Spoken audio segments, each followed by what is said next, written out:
पीले दांत वाली बहू। रंजना कभी ब्रश नहीं करती थी। उसे कितनी बार उसके माँ बाप ने डांटा, लेकिन उसका कोई असर उस पर होता ही नहीं था, जिस कारण से उसके दांत पीले पीले हो जाते हैं। शादी के बाद। अरे बहू, वैसे तो तुझ में कोई कमी नहीं है, पर तेरे दांत इतने पीले कैसे हैं बेटा? कैसे मतलब? कोई सर्जरी थोड़ी ना कराइए। वो तो क्या नाम, मैं ब्रश नहीं करती थी तो पीले हो गए। अब क्या करूं? आप कहे तो लाल करवा लूं या फिर काले? यार ये क्या है, क्यों माँ से लड़ रही हो? लड़ रही हूँ? अरे मैं लड़ रही हूँ या ये बोल रही है कि दांत पीले हैं, पीले। अरे तपस्या थोड़ी ना की है इन्हें पीले करने के लिए। बकायदा ब्रश नहीं किया है 20 साल तक, तब जाकर। छी, कैसी बात कर रही हो? ये उस वक्त तो पीले नहीं थे जब हम लोग तुम्हें देखने आए थे। अरे तब साफ करवा लिया होगा डेंटिस्ट के पास जाकर। अब देखो कैसे पीले पीले लग रहे हैं। रंजना सास की तरफ गुस्से से देखती है। फिर शुरू हो गई पीले पीले पीले। अरे पीले तो तब भी थे जब मेरे हाथ का रसगुल्ला उड़ा उड़ा कर खा रही थी और बोल रही थी, लड़की नहीं गुणों का खजाना दे रहे भाई साहब आप। खैर, अब वो लोग करते भी तो क्या करते, पीले दांत वाली बहू पल्ले पड़ी थी तो झेलना तो था ही। एक दिन कीर्तन में रंजना गाना गा रही थी। अरे कमला बहन, माँ का द्वार है, यहाँ तो सब शुद्ध होकर आते हैं, फिर अपनी बहू को ब्रश भी नहीं करवाती तुम। दूर से पीले पीले दांत भक्ति में बाधा उत्पन्न कर रहे हैं। अरे कोई 2 साल के बच्चे थोड़ी ना लेकर आई हूँ मैं बहू बनाकर। अच्छी खासी लड़की है, अरे कैसे करवाऊं ब्रश? ये तो उसे खुद करना चाहिए ना। अब माँ बाप तो इसके जैसे तैसे निपटा दिए, ये नहीं सोचा कि सास कैसे संभालेगी। सास बहू को लेकर घर आ जाती है, लेकिन सोच लेती है कि अब इसे लेकर कहीं नहीं जाएगी। अगले रोज बहू कहती है, अरे क्या हो गया, मंदिर नहीं जाना क्या? कीर्तन का वक्त हो रहा है। मेरी मधुर वाणी से कान्हा जी जागते हैं और सोते हैं। आप तो जानती है ना उनकी भक्ति में कितना मन लगता है मेरा। वो क्या है ना, तबीयत ठीक नहीं लग रही है मेरी, आराम करूंगी मैं। तबीयत ठीक नहीं लग रही? अभी तो मिथुन के गाने पर नाच रही थी आप, और अब बोल रही है कि तबीयत ठीक नहीं लग रही। अरे भक्ति में मन लगा लो सासू माँ, ऊपर जाना है, क्या मुंह दिखाओगी आप? हाँ? सास को बहू की बात पर गुस्सा आ जाता है। मैं क्या मुंह दिखाऊंगी, इसकी चिंता तो ना कर, समझी? अपने मुंह की चिंता कर, जो ये पीले पीले दांत लेकर हर जगह पहुंच जाती है। पता है लोग कितना मजाक बनाते हैं। ना जी ना, मैं नहीं जाना कहीं तेरे साथ। तो ये बात है, कोई ना, मत जाओ, मैं अपने कमरे में ही बैठकर भक्ति कर लूंगी। ऊपर वाला दांत थोड़ी ना देखता है, मन देखता है, भावना देखता है। और अरे बस बस, तू सब कुछ दिखा, बस ये सफेद चमकदार दांत ना दिखाना किसी को, है? जा यहाँ से। बहू को सास की बात का कोई फर्क नहीं पड़ता, वो तो जैसी थी वैसी ही रह जाती है। सुबह नहाकर किचन में खाना बनाना, फिर खाना खाना, कीर्तन भजन करना और सो जाना।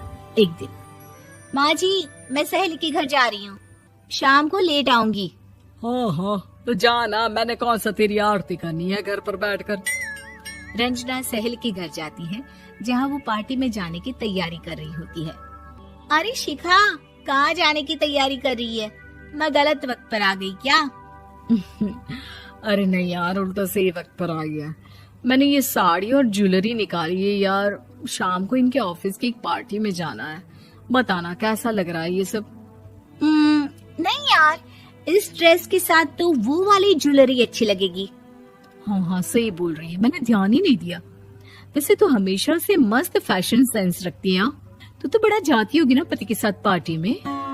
रंजना कुछ नहीं बोलती, बस सोचती है कि यार काश ये बात सही हो जाती, पर मैं क्यों नहीं जाती पार्टी में? क्या इन लोगों की कोई पार्टी होती नहीं होगी? रंजना घर आती है और रात में पति से सवाल करती है, एक बात बताइए, आप मुझे किसी पार्टी में क्यों नहीं ले जाते? क्या आपके यहाँ ऑफिस में पार्टी नहीं होती? पति बेचारा क्या कहता कि दांत पीले हैं तुम्हारे इसलिए।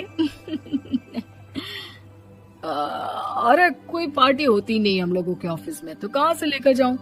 और मार्केट, मॉल, कहीं वीकेंड घूमना, कहीं तो।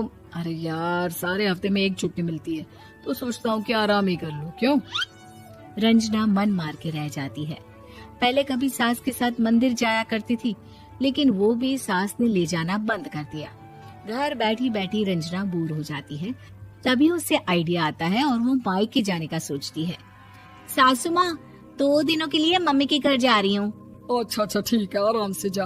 और हाँ, माँ से कुछ अच्छी आदत सीख कर आना कि कैसे शरीर के हर भाग की तरह दांतों की सफाई भी जरूरी होती है, समझी? शुरू हो गई ना आप। वो लोग आपकी तरह नहीं है कि छोटी छोटी बात का बतंगड़ बना दे। उन लोगों के लिए मैं मायने रखती हूँ, ना कि मेरे पीले पीले दांत। रंजना माँ को बिना बताए उन लोगों को सरप्राइज देती है, लेकिन जैसे ही वो दरवाजे पर पहुंचती है, अंदर देखती है कि घर वाले कहीं जा रहे होते हैं। अब माँ, काश रंजना दीदी के दांतों वाली प्रॉब्लम नहीं होती, तो वो भी हम लोगों के साथ चलती ना बुआ जी की बेटी की शादी में। हाँ बेटा, लेकिन अब उसे कौन समझाए कि उसको उसके पीले दांत नहीं दिखते, लेकिन उसके आसपास के लोगों को कितना एम्बैरेसिंग फील कराते हैं।